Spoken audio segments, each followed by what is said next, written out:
Hi sir, welcome to my show. And okay, interview start చేసే ముందు మీ interviews చాలా చూసిన వాడిగా, చాలా ఒక ప్రేక్షకుడిగా నాకు డౌట్, మీరు పట్టే ఆ కప్పులో ఏముంటుందండి? చాలామంది ఓడక అనుకుంటారు, ఉందేమో కూడా. నేను కూడా అలా అనుకున్నాను. బట్ నా ఓన్లీ ప్రూఫ్ ఏంటంటే, నేను ఎవరికి భయపడను, ఎవడు నా గురించి ఏమనుకుంటాడు అనేది.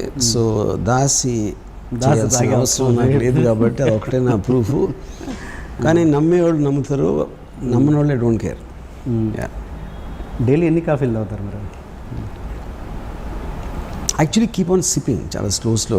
నేను అంటే కప్ తీసుకున్న తర్వాత కొంచెంసేపు వదిలేస్తాను. Okay okay, I just like the feeling of the cup అంతే. Okay okay. ఈ ప్రపంచంలో అసలు ఒక మనిషికి ఏదైనా అత్యాశ ఉందంటే రామ్ గోపాల్ వర్మ గారి దగ్గర నుంచి సరైన సమాధానం తీసుకోవడం. నాకు అంత అత్యాశ లేదు కానీ okay, try my best. Okay. And మీరు మీ శివ టైం నుంచి అబ్జర్వ్ చేస్తున్నాను మిమ్మల్ని. ప్రెస్కి ఎప్పుడు అప్పట్లో ఆ టైంలో కానీ కొంచెం కొంత పీరియడ్ వరకు మీరు ఎప్పుడు కూడా ప్రెస్లో రావడానికి పెద్దగా ఇష్టపడేవాళ్ళు కాదు. పెద్దగా అంటే ఇప్పుడు అంటే ఈ మధ్యకాలంలో మరీ ఎక్కువైపోయింది. అంటే రామ్ గోపాల్ వర్మ గారు అంటే ఎంతంటే చాలా రెగ్యులర్గా, వెరీ రెగ్యులర్ అనమాట. అప్పుడు అంటే రామ్ గోపాల్ వర్మ గారు ఇంటర్వ్యూ చూడాలని ఎంత ఆతృతతో ఉన్న వాళ్ళు ఇప్పుడు ఓహో వర్మ రెగ్యులర్ కదా అన్న ఆ స్థాయికి వచ్చారు. ఎందుకంత మీడియా మీద అంత ఇంట్రెస్ట్? ఇప్పుడు 2 parts. ఫస్ట్లో నాకు మీడియా మీద ఇంట్రెస్ట్ లేదు, లేకపోతే రాలేదు అనేది కరెక్ట్ కాదు. First of all to start with, దానికి కారణం ఏంటంటే అటప్పుడు మీడియా ఎక్కువ లేదు అసలు ఆ టైంలో. ఇంకోటి చాలా మామూలు కైండ్ ఆఫ్ ఆన్సర్స్, అందరినీ పొగిడి అందరినీ అలాంటి ఒక రెగ్యులర్ ఇంటర్వ్యూస్ అనేది నాకు ఇంట్రెస్ట్ ఉండదు. 1 point. సెకండ్ పాయింట్, నేను కాంట్రవర్షియల్ ఎలిమెంట్స్ లేకపోతే కాంట్రవర్షియల్ ఇష్యూస్ లేకపోతే కాంట్రవర్షియల్ స్టేట్మెంట్స్, ఒక స్ట్రాంగ్ ఒపీనియన్స్ చెప్తాను కాబట్టి media also will interact with me more. So దాని తర్వాత ఇప్పుడు నేను వచ్చిన లేటెస్ట్ టెక్నాలజీలో ట్విట్టర్ లాంటివి వచ్చినప్పుడు ఆటోమేటిక్గా నా ఒపీనియన్ నేను బయట పెడతాను కాబట్టి అది కూడా ఒక కాంట్రవర్షియల్ ఎలిమెంట్ అవుతుంది. And then I do much more work than others. నేను అందరికన్నా ఎక్కువ సినిమాలు తీస్తాను. సో ఆటోమేటిక్గా అది కూడా ఫ్రీక్వెన్సీ అనేది పెరుగుతుంది. సో ఐ థింక్ ఈ ఫ్యాక్టర్స్ అన్నిటి వలన I appear more in the media. అదే కాన్షియస్ డెసిషన్ కాదు, అంతకుముందు చేయలేదు ఇప్పుడు ఎక్కువ చేస్తున్నాను అనేది. ఓకే. అండ్ మీరు రెగ్యులర్గా ఇంత ట్వీట్ చేస్తారు, రెగ్యులర్గా కంటిన్యూస్గా చేస్తుంటారు, ట్విట్టర్లో కనబడుతుంటారు కదా, మీరు అప్పుడు స్క్రిప్ట్కి ఎప్పుడు టైం తీసుకుంటారు? ఇంత రెగ్యులర్గా కనబడే రామ్ గోపాల్ వర్మ ఎప్పుడు స్క్రిప్ట్కి అసలు నేను టైం తీసుకోను, ట్విట్టర్కి ట్వీట్లకే తీసుకుంటాను. Okay okay. ఇప్పుడు నిన్న పేపర్లో న్యూస్ చూశాను, గాడ్ గణేష్ మీద మీరు ఏదో కామెంట్ చేశారని నోటీస్ వచ్చింది. ఏంటండి దాని రియాక్షన్ ఏంటి? నాకు నోటీసులు వస్తూనే ఉంటాను ప్రతి చాలా మటుకు. అంటే అయితే నేను దేవుడి మీద కొన్ని కామెంట్స్ ఒక 1 year బ్యాక్ ఇప్పుడు చేశాను. ఒక అల్ఖైదాకి తాలిబాన్ కన్నా పెద్ద టెర్రరిస్ట్ అంటే కన్న కొడుకుని తలనరికి చంపేసినోడు అనేది. సో అది okay. And I understand what the law is. And ఎవరైనా ఎవరి మీదైనా కేసు పెట్టచ్చు. ఇన్ఫ్యాక్ట్ ఈ పర్టికులర్ కేసు మీరు ఏం చెప్పారు, ఆ సెక్షన్ రిపీల్ చేశారు. ఇప్పుడు అసలు సెక్షన్ లేదు, అది 66A.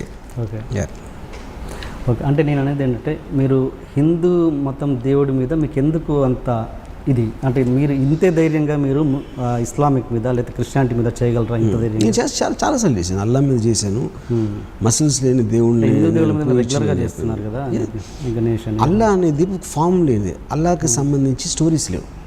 అప్పుడు నాకు చేయడానికి ఏమీ లేదు. హిందూలో కొన్ని లక్షల కథలు ఉన్నాయి. బాలాజీ ఎందుకు వచ్చాడు కిందకి, గణపతి ఎందుకు చేసాడు, ఎవరు ఏనుగు షేప్లో ఎందుకు ఉన్నారని కొన్ని 100 ఉన్నాయి చేయడానికి. ఇస్లాం మీద చేయటానికి అసలు ఏం దొరకదు అసలు. ఎందుకంటే బికాజ్ ద రిలీజియన్ కన్స్ట్రక్షన్ వేరుగా ఉంటుంది. అది సో ఉంటే దాన్ని కూడా చేయడానికి రెడీ. 100% చాలా చేశాను కూడా, చేయలేదని కదా, ఎక్కువ ఉండేదానికి కారణం ఇది, ఇక్కడ మటీరియల్ ఎక్కువ ఉంది కాబట్టి. ఓకే. అండ్ మీరు దేవుణ్ణి నమ్మరు, అంతేగా? నమ్మరు దేవుడు. మరి వినాయకుడిని ఆ మధ్య ఒకసారి మొక్కిన ఫోటో ఏదో నెట్లో బాగా వచ్చింది కదా, అది దాని గురించి. ఇప్పుడు అదే వ్యంగ్యానికి నిజానికి తేడా తెలియకపోతే వాళ్ళు మూర్ఖులు అవుతారు. వాళ్ళని కూడా ఎంటర్టైన్ చేయాల్సిన అవసరం అప్పుడప్పుడు నాకు అనిపిస్తుంది. ఓకే. గోవిందా షూటింగ్ టైంలో మీరు చెప్పులు ఇచ్చేసి ఎడిటింగ్ సూట్లో వెళ్ళేవారంట, నిజమేనా అది? నో. నేను ఒక్కడనే షూస్, నేను సెట్లో కూడా మన బాలాజీ ఇంటర్నల్ టెంపుల్ వేసాం సెట్, దాంట్లో నేను ఒక్కడనే షూస్తో తిరిగేవాడిని, మొత్తం యూనిట్ అందరూ చెప్పులు వదిలేసి దిగేవారు. ఓకే. ఇది కన్నడ రైటర్ కదా, ఫేమస్ రైటర్, మొన్న అతను చంపేశారు, ఇది కల్బుర్గి సంథింగ్ లైక్ దట్, ఏదో పేరు నాకు గుర్తుకలేదు సరిగా. అతను ఏంటంటే ఇలాగే దేవుడు అంటే నాకు లెక్క చేయనని చెప్పేసి విగ్రహాల మీద మూత్రం పోసారు. సో మరి మీ దేవుడు ఏం చేయలేదు కదా నన్ను అనేసి అన్న ఏదో స్టేట్మెంట్ ఇచ్చారు. తర్వాత 4 monthsకి ఎవరో పర్సన్ వచ్చేసి ఫ్లాట్కి వచ్చి ఇక్కడ కల్బుర్గి అంటే ఎవరు అంటే నేనే అంటే గన్ పేర్చి చంపేశారు. సో నేను అనేది అంటే ఇలా చిన్న వాటికి పబ్లిక్ చాలా ఇదిగా రియాక్ట్ అవుతున్నారు కదా, మీరు అలాంటి పరిస్థితుల్లో ఇలాంటి స్టేట్మెంట్స్. ధైర్యం అనేది కొంతమందికి ఉంటుంది. ధైర్యం అనేది అంటే ఇప్పుడు నేను ఎలా నా ఇష్టం వచ్చినట్టు బతకాలన్నప్పుడే దాన్ని బతుకంటారు. ఎవరో ఏదో అంటారు, ఎవరో ఏదో చేస్తారు అని నిమిషానికి చేస్తూ బతకడం కన్నా మీరు అనుకున్నట్టు బతికి ఏదైనా అయితే అప్పుడు చూద్దాం. ఏంటి అసలు వర్మ గారికి ఇంత ధైర్యం ఏంటి? ఏం చూసుకొని అంటే ఏంటి మీ ధైర్యం ఏంటి? నేను చిన్నప్పటి నుంచి అంతే. నాకు దేవుడు ధైర్యం ఇచ్చాడు, ఒక వరం. ఏది బిఫోర్ అంటే అప్పటి నుంచి అంటే నేనది నన్ను పుట్టించిన ధైర్యంతో పుట్టించాడు. ఓకే. అంటే నేనది ఇంత ధైర్యం శివ టైంలో ఉందా మీకు? నాకు ఎప్పుడు ఉంది, నా కాలేజ్ టైం నుంచి ఉంది అది. ఓకే. నేను సిద్ధార్థ ఇంజనీరింగ్ కాలేజ్లో చదువుతున్నప్పుడు కానీ ఇంటర్మీడియట్ న్యూసెన్స్ కాలేజ్లో ఉన్నప్పుడు కూడా నేను ఇలాగే ఉండేవాడిని. అండ్ ఇప్పుడు కొత్తగా ఈ కంపెనీ ఆఫీస్ పెట్టారు కదా, అంటే ఇంత పెద్ద సెటప్ అంటే ఎప్పుడు చూసినా అప్పుడప్పుడు టాపిక్స్ వస్తుంటాయి, వర్మ గారు అప్పులలో ఉన్నారని రకరకాలుగా వస్తుంటాయి. ముంబైలో ఇంత కాస్ట్లీ ఏరియాలో ఇప్పుడు నా గురించి కొన్ని 100 రాస్తూ ఉంటారండి. దాన్ని పట్టించుకోవడం కాదు అసలు, అంటే అది చెప్పినా వినరు, వాళ్ళు నమ్మేది వాళ్ళు నమ్ముతారు. కానీ నేను ఒకడు చెప్పేది ఇంకోటి వినడం అనేది నాకు చాలా రోజుల క్రితం అర్థమైంది. సో అది నాకు బోర్ కొట్టేసింది దానికి ఆన్సర్ ఇచ్చి. నేను ఎప్పుడు ఏమి చేయదలుచుకుంటే ఆ రోజు పొద్దున్న చేసేస్తాను. నాకు that is what for me the definition of success అండి. యూనో మిగతాది బయట నుంచి అది ఫ్లాప్ తీసాడు, లేకపోతే అప్పులు ఉన్నాయి, లేకపోతే డబ్బులు లేదు, లేకపోతే డబ్బులు ఉన్నాయి, ఇష్టం వచ్చినట్టు మాట్లాడతారు. I'm okay, no problem. ఎందుకంటే మనం ఉన్నదే గాసిప్ కోసం. ప్రతి ఒక్కడు కూడా మ్యాక్సిమం ఒక బ్యాడ్ థింగ్స్ మాట్లాడటంలో ఒక ఎంటర్టైన్మెంట్ ఎక్కువ ఫీల్ అవుతాం మనం, ఎవరైనా సరే. వాళ్ళు నా గురించి అన్నట్టు కాదు, నేను కూడా ఎవరి గురించి మాట్లాడాలి చాలా. అంటే దేవుణ్ణి నమ్మని ఆర్జీవి గురించి మీ అభిమానులు అసలు ఆర్జీవి నా దేవుడు అని కొన్ని వేల మంది లక్షల మంది ఉన్నారు. ఆర్జీవి నా దేవుడు అనే పదం వాడుతూ, ఆ దేవుని నమ్మని ఆర్జీవి గురించి ఆయన దేవుడు అనే పదం వాడుకుంటూ ఎలా ఉంటున్నారు? ఇప్పుడు అది వాళ్ళు ఇప్పుడు చాలామంది ఒక ఫాలో అవ్వటం అని ఒక సైకాలజీలో ఉంటారు. టోటల్గా ఫాలోవర్సు లీడర్స్ అని ఇద్దరు తెగలు ఉంటాయి జాతిలో. ఫాలోవర్స్ అనేది ఒక మైండ్ సెట్ ఉండదు, ఏదో ఒకటి ఆ దేవుడిని ఫాలో అవ్వచ్చు, ఒక థాట్ ఫాలో అవ్వచ్చు, ఒక ఇజంని ఫాలో అవ్వచ్చు, లేకపోతే ఒక పొలిటికల్ లీడర్ని ఫాలో అవ్వచ్చు, లేకపోతే ఫ్రెండ్స్ గ్రూప్లో ఒక పర్టికులర్ ఫ్రెండ్ ఎక్కువ మంది నమ్ముతారు. అది ఇట్స్ హ్యూమన్ సైకాలజీ. దాంట్లో కొంతమంది ఏమైనా అనొచ్చు, కానీ I don't think they themselves know. ఎందుకంటే నిజమైన వ్యక్తిత్వం ఉన్న ఎవ్వడో కూడా ఇంకొకరిని ఫాలో అవ్వడు ఎప్పుడు. సో మీ అభిమానులంతా మూర్ఖులు అంటారు? 100%. ఎవరిని ఫాలో అయినా వాళ్ళు మూర్ఖులు. సినిమాలకు వద్దాం. మీరు ఆ మధ్య మధ్యాహ్న హత్య అని ఒక సినిమా తీశారు. దానికి బిగినింగ్ మీరు ఇంద్రగంటి మోహన కృష్ణ చేశారు దానికి కదా?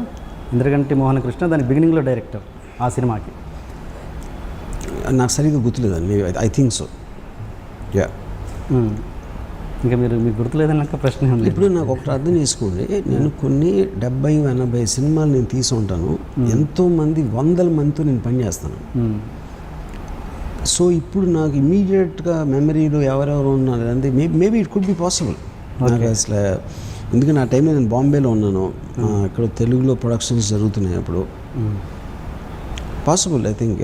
అంటే ఏ సినిమా నాకు అసలు మధ్యాహ్నం వచ్చే సినిమా గుర్తులేదు, మళ్ళీ దానికి సంబంధించిన మిగతా ఎక్కడ గుర్తుంటాయి.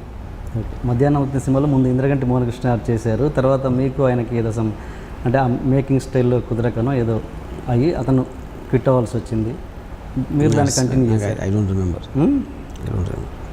అంటే ఇంత పెద్ద పెద్ద ఇన్సిడెంట్స్ని ఎలా గుర్తుపెట్టారు? పెద్ద మీకు పెద్ద ఇన్సిడెంట్, నాకు కాదు అది. నేను సినిమా మర్చిపోయినా చెప్తే మళ్ళీ సినిమా వెనకాల జరిగింది చెప్తే ఇంకేం చెప్పను నేను. ఓకే సరే. అండ్ పెద్దది అనేది చూసేవాడి హైట్ బట్టి ఉంటుంది. సో నా హైట్లో నాకు కనపడలేదు, మీ హైట్లో అది పెద్దగా అనిపిస్తుంది మీకు అది. ఓకే సరే సరే. డైరెక్షన్ మీరు వేరే ప్రొడ్యూసర్ దాంట్లో డైరెక్షన్ చేసిన సినిమాలలో ఎప్పుడైనా ప్రొడ్యూసర్ ఇన్వాల్వ్మెంట్ జరిగిందా? ఒకవేళ ఇన్వాల్వ్ అయితే మీరు ఎలా రియాక్ట్ అవుతారు? ఎప్పుడు జరగలేదు. ఎప్పుడు జరగలేదు. ఒకవేళ ఇన్వాల్వ్ అవుతే ఎలా ఉంటుంది మీరు? ఇన్వాల్వ్ చాలామంది ఇన్వాల్వ్ అవుతారు. ప్రొడ్యూసర్ నాకు అంటే ఇన్వాల్వ్ అంటే ఏంటి, ఒక సజెషను లేకపోతే ఇలా కాకుండా అలా చేయాలి అనేది చాలామంది చెప్తాను, చాలామంది వింటాను. అలాంటి ఇన్వాల్వ్మెంట్ అది సింపుల్ చిన్న ఇలా ఫోర్స్ అనేది నాకు ఎప్పుడు ఎవరు కంప్లీట్ స్టోరీలోనే చేంజెస్ అని అలా అని ఎప్పుడు జరగలేదు. మీరు అనుకున్న కథ ఎలాగో డైవర్ట్ అలా కాదు నాకు అన్నది అలా ఏం లేదు. అవ్వలేదు. అంటే నేను ఇంద్రగంటి గారిది ఎందుకు ఆ క్వశ్చన్ అడిగానంటే, మీరు ఒక ప్రొడ్యూసర్ దానికి, ఇంద్రగంటి గారు డైరెక్టర్ దానికి మీ ఇది నచ్చకనే ఆయన వెళ్ళిపోవడం జరిగింది. సో అంటే మీరు అలా ప్రొడ్యూసర్గా నాకు ఇంద్రగంటి నాకు గుర్తులేదు, కానీ ఇలాంటివి నేను చాలాసార్లు చేశాను. చాలాసార్లు నేను డెసిషన్ తీసుకుని నేను ఒక డైరెక్టర్ నా దగ్గర పనిచేసి ఒక డైరెక్టర్ని ఫోర్స్ చేసి వేరేగా చేయించడం అది చాలాసార్లు చేశాను. ఇంద్రగంటి నాకు గుర్తులేదు, కానీ వేరే చాలా సందర్భాలు ఉన్నాయి. కృష్ణవంశీతో కూడా చేశాను, షిమిత్ అమీన్తో చేశాను, హిందీలో కూడా షిమిత్ అమీన్. అది ఎందుకు దానివల్ల అది కారణం ఏంటంటే ప్రొడ్యూసర్ డైరెక్టర్ అని వేరే జాతి కాదు, వాళ్ళిద్దరూ మనుషులే. నేను ప్రొడ్యూసర్ అయినప్పుడు డైరెక్టర్గా నాకు ఒక ఎక్స్ట్రా నాలెడ్జ్ ఉంటుంది కాబట్టి ఆ యాటిట్యూడ్తోని ఒకళ్ళు కొత్తగా తీసుకుని జరిగింది. డైరెక్టర్ అంటే ఒక కిరీటం పెట్టి పట్టం కట్టినట్టు కాదు, అది అదొక జాబ్. ఆ జాబ్ సరిగ్గా చేయట్లేదని నేను అనుకున్నప్పుడు నేను చేస్తాను అది. అండ్ శివ టైంలో వినోద్ బాలా అనే ఆర్టిస్ట్ ఫస్ట్ బిగినింగ్లో తన మీద ఒక ట్రయల్ షూట్ చేశారని, నాగార్జున క్యారెక్టర్ని వినోద్ బాలా అని పెట్టి చేశారని. ఆర్టిస్టులు కావాలంటే తనే మొత్తం కోఆపరేట్ చేశారని. అలాంటి వినోద్ బాలాకి మీరు జేడీ క్యారెక్టర్ ఏదో ఇస్తారని అనుకున్నారు, తర్వాత అది కూడా ఇవ్వకుండా సినిమాని ఫినిష్ చేశారు. ఆయన మొన్న ఇంటర్వ్యూ చేసినప్పుడు కూడా అదే చెప్పారు వినోద్ బాలా గారు. దాని మీద మీరు వినోద్ బాలా నాకు ఎవరో మీరు ఇంటర్వ్యూ చేస్తే నాకు ఒక లింక్ పంపారు ఎవరో, అది మీరు అది ఆ లింక్ నేను కొంచెంసేపు చూశాను, అది ఆ ఇంటర్వ్యూలోది. నాకు ఫస్ట్ నాకు గుర్తురాలేదు తను ఎవరో. తర్వాత నాకు ఈ శివాలో ఫ్రెండ్స్ గ్రూప్లో ఎక్కడన్నా ఉంటాడా అనుకున్నా. దాని తర్వాత గుర్తొచ్చింది, తనతో నేను ఒక వీడియో ఒక సీను టెస్ట్ కోసం షూట్ చేశాను. ఓకే. ఆ టెస్ట్ చాలా బ్యాడ్గా వచ్చింది. అది కానీ నేను నాగార్జునకు చూపించుకుంటే శివ సినిమా అయిపోయేది అది. అందుకని ఎవ్వరికి చూపించకుండా క్యాసెట్ పాలు కొట్టాను అది. ఓకే. అది యాక్చువల్గా జరిగింది. ఇంకపోతే అది తప్పిస్తే వినోద్ బాలాకి నేను వేరే రోల్ ఇస్తానని చెప్పి ఉండొచ్చు, కానీ చాలామంది చెప్పాను. అది వినోద్ బాలా ఒక్కడికే కాదు. ఉదాహరణకి జేడీ రోల్ సాయి కుమార్కి చెప్పాను, తర్వాత సూర్య అని ఇంకో యాక్టర్కి చెప్పాను, అలాగే ఇంకొక 2-3 కొత్త ఆర్టిస్టులు కూడా చెప్పాను నేను. అది ప్రాసెస్లో కాస్టింగ్ అప్పుడు మీరు టెక్నీషియన్స్ కానీ లేకపోతే యాక్టర్స్ కానీ చాలామందితో మాట్లాడతారు. ఫైనల్ డెసిషన్ అనేది వేరియస్ అదర్ ఫ్యాక్టర్స్ మీద డిపెండ్ అవుతుంది. యా. సో వినోద్ బాలా అనే వ్యక్తి మీకు గుర్తులేరు? నాకు గుర్తులేదంటే నేను అది చెప్తున్నా. నాకు ఆ సీన్ తీసిన ఇన్సిడెంట్ గుర్తుంది, ఎవరితో తీసిన అనేది నాకు ఐడియా లేదు. సో ఆబ్వియస్లీ తను చెప్పాడు కాబట్టి ఆ ఇంటర్వ్యూలో it must be him. Yeah. Okay. Suppose దేవుడిని మీరు నమ్మరు అంటున్నారు కదా, దేవుడు కనుక మీకు ఒక 24 సినిమాలాగా దేవుడని ఉన్నారనుకుందాం, మీకు 24 సినిమాలాగా బ్యాక్కి వెళ్ళేసి మీ ఫ్యూచర్ని సెట్ చేసుకొని మీ మిస్టేక్స్ ఏదైనా కవర్ చేసుకోమంటే మీరు ఏ మిస్టేక్ని కవర్ చేసుకొని మీ లైఫ్ని కంటిన్యూ చేస్తారు? ఏది కవర్ చేసుకోండి. ఇప్పటివరకు మిస్టేక్ కదా. నా mistakes is a part of life. మీరు ఒక డెసిషన్ తీసుకుంటారు, ఆ డెసిషన్ ఒకసారి మీరు అనుకున్న దానికి రైట్ అవుతుంది లేకపోతే రాంగ్ అవుతుంది. కాకపోతే ఆ రాంగ్ అయింది కూడా ముందుకెళ్ళి చాలాసార్లు రైట్ అయిన సందర్భాలు ఉన్నాయి. సో నా ఎక్స్పీరియన్స్ తోటి I don't regret anything. Suppose మీ ముందు ఒక 3 థింగ్స్ ఉన్నాయండి. ఒకటేమో మీరు బాగా చదువుతారు కదా, బుక్స్ బాగా చదువుతారు మీకు బాగా చదవాలనుకున్న ఒక బుక్, అది చాలా ఎప్పటి నుంచో చూడాలనుకున్న సినిమా, మీకు అది ఇంకెక్కడా దొరకదో ఆ సినిమా చూడాలి. చాలా అందమైన అమ్మాయి, ఆయన ముట్టుకుంటే చాలు జీవితంలో అనుకునే ఒక అందమైన అమ్మాయి 3 ఉన్నాయి. దాంట్లో మీరు ఏది సెలెక్ట్ చేసుకుంటారు? అమ్మాయి సెలెక్ట్ చేసుకుంటారు. తర్వాత బుక్ చదువుతారా? Second cinema. Second so cinema and women అంటే మీరు ఉమెన్ని ప్రిఫర్ చేస్తారు? యా, ఎందుకంటే అమ్మాయి ఉంటే అమ్మాయికి నేను చెప్తా సినిమా కథ. నాకు సినిమా అవసరం లేదు. ఆర్జీవిని కిడ్నాప్ చేసి సపోజ్ ట్విట్టర్ అమ్మాయి మందు లేని ప్లేస్లో లాక్ చేసి పెడితే ఏంటి పరిస్థితి? నేను I live in my mind. నాకు ఒక ఎక్స్చేంజెస్ ఆస్పెక్ట్ అనేది అవసరం లేదు. So I can create my own world. నాకున్న ఇమాజినేషన్లోనే నేను అమ్మాయిల్ని అన్నిటినీ సృష్టించగలుగుతాను. ఇమాజినేషన్లో యా. ఓకే. సినిమా విషయంలో సార్, సర్కార్ సినిమాలో ఒక సీన్ షూట్ జరుగుతున్నప్పుడు బాంబ్ బ్లాస్ట్ బయట ఏదో చేయాలంట అభిషేక్ బచ్చన్తో. లోపల అమితాబ్ బచ్చన్ గారి క్లోజ్ తీసుకోవాలి ఆ మర్డర్కి బ్లాస్ట్కి సంబంధించిన రియాక్షన్. సో ఫస్ట్ ఆర్డర్లో ద రియాక్షన్ తీసుకున్నారు. అక్కడ బయట ఏమో బ్లాస్టింగ్కి సంబంధించిన సెటప్ జరుగుతుంది. మీరు వచ్చేసి వాళ్ళు అడిగారు అసిస్టెంట్స్ ఎవరు, ఏంటి బాంబ్ బ్లాస్ట్ తీద్దామంటే బాంబ్ బ్లాస్ట్ ఏమొద్దు జస్ట్ ఫేస్ మీద ఇచ్చేద్దామని అన్నారట. అంత ఫాస్ట్గా డిసిషన్స్ ఎలా మీరు అంటే అప్పటిదప్పుడు మార్చుకుంటారా లేదా డిసిషన్? నా మైండ్ ఫాస్ట్గా పనిచేస్తుంది, వేరే వాళ్ళగా స్లోగా పనిచేయదు. ఓకే. అంటే అప్పుడు ఆ సెటప్ అంతా పెట్టుకున్న ఖర్చు అంతా వేస్ట్గా, బట్ ఆ బ్లాస్ట్కి సంబంధించిన అది ఇప్పుడు ప్రొడక్షన్లో చాలామంది వాళ్ళకి సంబంధించి చేస్తూ ఉంటారు వాళ్ళు. సో అది ఒకసారి ఇప్పుడు ఈ పర్టిక్యులర్ ఇష్యూలో ఆ స్పాట్లో నాకు వచ్చింది ఐడియా, లేకపోతే ముందే ఉండి నేను చెప్పడం మర్చిపోయినా అనేది ఫ్యాక్టర్స్ ఉంటాయి. సో ఈ పర్టికులర్ ఇన్సిడెంట్ నాకు అంటే కొన్నిసార్లు అవుతుంది అది. నేను నా మనసులో ఆల్రెడీ ఆ కటింగ్ పాయింట్ నాకు తెలుస్తుంది, కాకపోతే నేను ప్రొడక్షన్ వాళ్ళకి చెప్పడం మర్చిపోయినప్పుడు వాళ్ళు స్క్రిప్ట్ వైజ్గా ప్రిపేర్ చేసి పెట్టేస్తారు అది. ఓకే. యూనో, సో కొన్నిసార్లు ఇట్ కెన్ హ్యాపెన్ దట్ అప్పుడే నాకు ఐడియా వచ్చి ఉండొచ్చు. ఓకే. ఓకే. అండ్ ఎమోషన్స్ అంటే తెలియదు, కన్నీరు అంటే ఏంటో తెలియదు అన్నట్టుగా ప్రపంచానికి చూపించుకునే రామ్ గోపాల్ వర్మ గారు ఒక జియా ఖాన్ చనిపోయినప్పుడు కొంచెం కన్నీరు పెట్టారట, నిజమేనా? నేను చాలాసార్లు పెట్టాను యాక్చువల్గా. నేను అది మాట్లాడదాను. Jiah Khan also was one case definitely. అంటే కొన్ని వేరే సార్లు చూసి ఉండకపోవచ్చు, అక్కడ కెమెరా ఉండకపోవచ్చు. ఇది కూడా కెమెరాలో మీరు ఏడవలేదు? ఈ సందర్భంలో కూడా మీరు కెమెరా ముందు ఏడవలేదు? కెమెరా ముందు వేసి అనుకుంటా లేదు, ఒక ఇంటర్వ్యూలో వచ్చింది. అవునా? ఓకే. ఓకే. ఏంటి అంత అటాచ్మెంట్ ఏంటి? అది నాకు తనకి సంబంధించింది. ఓకే, సరే. అంటే ఓకే. అండ్ ఇప్పుడు ఊర్మిళగా మీరు ఎక్కువ ట్రావెల్ చేసింది ఊర్మిళతో మీరు అనుకుంటున్నారు అది? అంతేగా. అంటే నేను అనేది సినిమాల పరంగా, నాట్ పర్సనల్. సినిమాలకు సంబంధించి మీరు 11, 12 సినిమాలు చేశారు అన్నారు. ఇప్పుడు ప్రజెంట్ అంతే కదండి, 11 ఎక్కువ సినిమాలు చేసింది తనతో మీరు. ఇప్పుడు ఎలా ఉంది మీ రిలేషన్? ఇప్పుడు నేను అమ్మాయిని ప్రేమించడం మానేసి అమ్మాయిల్ని ప్రేమించడం మొదలెట్టింది. ఓకే. సో అమ్మాయిని వేరే అమ్మాయిల్ని, అందరు అమ్మాయిల్ని ప్రేమించడం మొదలుపెట్టింది. అంటే ఇలా మీరు ప్రతిసారి ఇలా ఏమంటారు, మిమ్మల్ని మీరు నెగటివ్ చేసుకోవడంలో ఎక్కువ ఇంట్రెస్ట్ చూపుతుంటారా? ఇలా నెగిటివ్ అని మీరు అనుకుంటున్నారు. నేను ఏంటి అనేది నేను ఎక్స్ప్రెస్ చేస్తున్నాను. దాని మీద ఒపీనియన్ అనేది వాళ్ళ సెన్సిబిలిటీ వాళ్ళకున్న బ్యాక్గ్రౌండ్ బట్టి అర్థమవుతుంది. ఓకే. మీరు తెలుగులో మీది వంగవీటి చివరి సినిమా అన్నది కన్ఫర్మ్ అండి? మళ్ళీ గోవింద అదే మళ్ళీ రిపీట్ అవ్వబోతుంది? లేదు, ఈసారి భగవంతుడు గోవింద వెంకటేశ్వర స్వామి సాక్షిగా ఇదే నా చివరి సినిమా. అది కూడా మళ్ళీ అప్పుడు ఆ 3 ఉందంటారేమో? అదే నేను చెప్పాను కదా ఇప్పుడు. ఓకే. ఏంటి అంత కరాకండి నిర్ణయం తీసుకోవడానికి కారణం? నేను తెలిసిన చేయను అంతే. ఇప్పుడు నాకు బోర్ కొట్టింది తెలిసిన. ఓకే.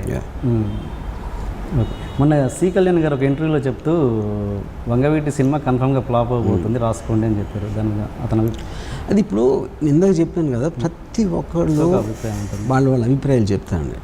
అలాగే నేను నా అభిప్రాయాలు చెప్తాను. సో ఇప్పుడు నా మీద కొన్ని 100,000 నెగిటివ్ కామెంట్లు ఇస్తూ ఉంటారు అందరూ.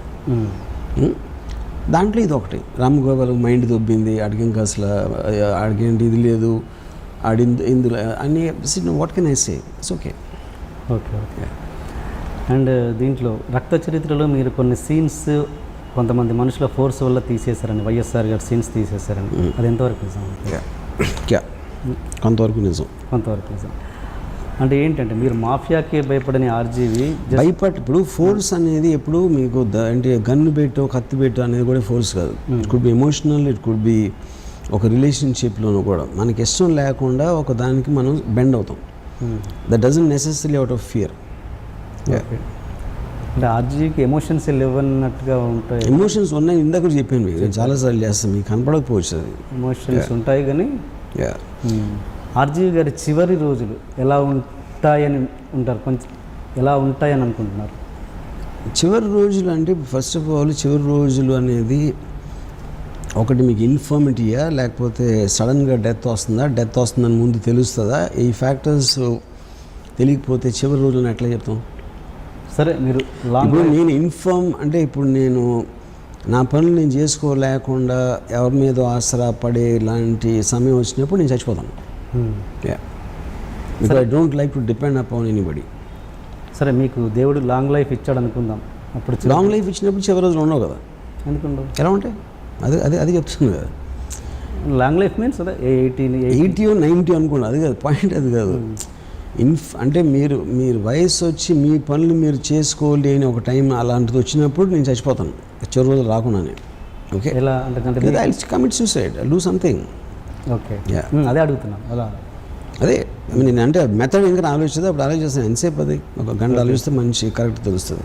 Okay okay. Jiah Khan suicide చేసుకుంది కదా, దాని మీద మీ అభిప్రాయం ఏంటండి? అది అభిప్రాయం ఉంటుంది. ఆబ్వియస్లీ ఎవరు ఏం చేసినా వాళ్ళకు అప్పుడున్న మానసిక స్థితిలో ఎలాంటి ఫ్యాక్టర్స్ని ప్రెజర్ చేశాయన్న దాని మీద నుంచి అలాంటి డెసిషన్ వస్తుంది. దాంట్లో నా అభిప్రాయం ఏముంటుంది? అసలు సూసైడ్స్ మీద మీ అభిప్రాయం ఏంటి? సూసైడ్స్ ఐ థింక్ ఇట్స్ ఇప్పుడు ఆ సర్కమ్స్టాన్సెస్ ఫేస్ చేయనప్పుడు ఆ ఎగ్జాక్ట్లీ ఏ పరిస్థితిలో మనిషి తనకున్న ఒక స్ట్రెంగ్త్ ఆఫ్ మైండ్ కానీ ఆ పరిస్థితి కానీ రకరకాల కారణాలు, ఆ కారణాలు అనేది ఏ రెండు సూసైడ్కి ఒకటే ఉండదు. అలాంటప్పుడు దాన్ని జనరలైజ్ చేసి చెప్పడం అనేది కరెక్ట్ కాదు. ఓకే, సో సూసైడ్ చేసుకోవడము ఎటువంటి అదే డెసిషన్ తను ఒక వ్యక్తి తీసుకుని డెసిషన్ అది. అప్పుడు తన లైఫ్ తన ఇష్టం. అప్పుడు తన లైఫ్ని ఏ కారణం చేత తను సూసైడ్ చేసుకున్నారని నిర్ణయించుకున్నారో ఆ ఫ్యాక్టర్స్ని సరిచేసే ఒక కెపాసిటీ మీకు లేనప్పుడు నోరు మూసుకుని కూర్చోాలి. Okay okay. అంటే జియా ఖాన్ చనిపోయే ముందు ఒక 15-20 రోజుల ముందు మీ ఆఫీస్కి వచ్చారని ఏదో మీకు చెప్పడానికి ట్రై చేసిందని, అది ఏం చెప్పేదో తను అన్న గిల్టీనెస్ మీరు ఇప్పటికీ ఫీల్ అవుతారని. అవును, నిజమేనది? అవును. Okay okay. కిల్లింగ్ వీరప్పని మళ్ళీ హిందీలో చేయాలని ఎందుకు అనిపించింది మీకు? అది నా ఇష్టం. అది అంతే. అంటే ఇమీడియట్గా తీశారు కదా? ఇమీడియట్గా తీసిన 10 సంవత్సరాల తర్వాత తీసిన నా ఇష్టం అది. ఓకే. సునీల్ జోషికి ఒక నటుడిగా ఎన్ని మార్కులు ఇస్తారు మీరు? సునీల్ జోషికి సారీ సచిన్ జోషి. నేను ఏ యాక్టర్కి మార్కులేను.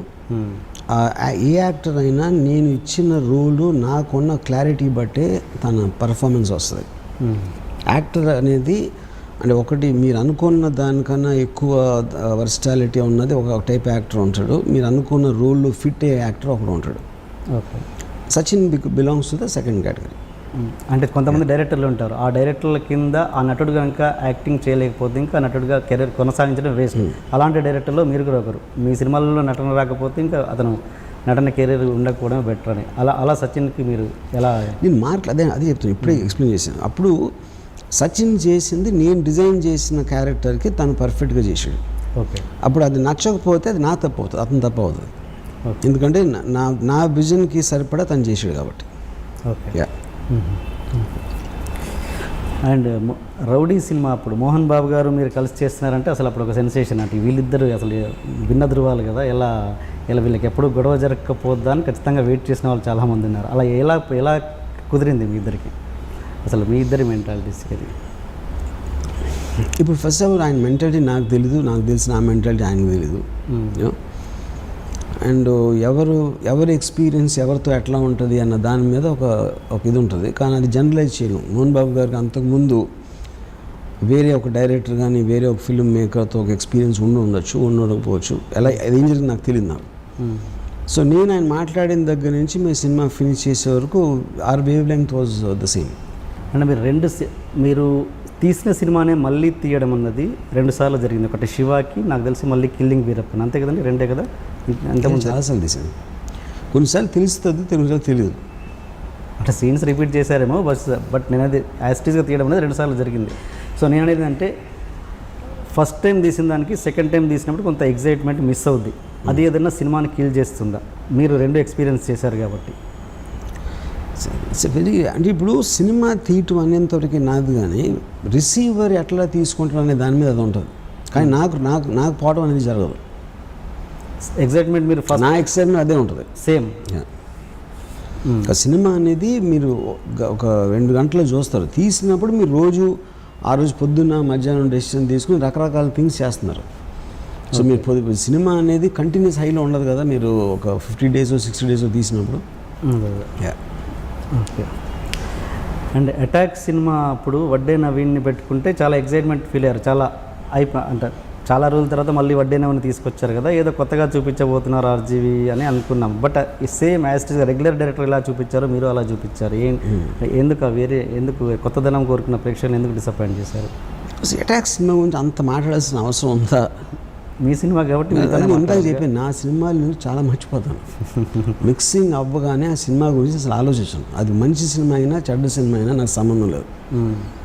ఫైనల్ మిక్సింగ్ అయిన తర్వాత ఏ సినిమా కూడా నేను మళ్ళీ దాని గురించి చూడను, including Shiva, my first film.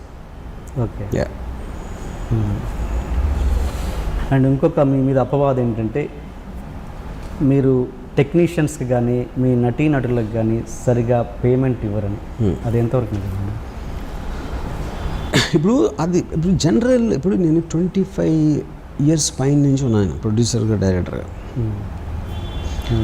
ఇలాంటిది నిజమైతే వాళ్ళు అప్పుడు వాళ్ళు చేయకూడదు, కానీ వాళ్ళు చెప్పాలి, కానీ నేను అట్లా చెప్తాను. చాలామంది ఇండస్ట్రీలో చెప్పుకుంటున్నారు. అదే అంటున్నా. అప్పుడు నాకు యాక్టర్ని చెప్పానండి.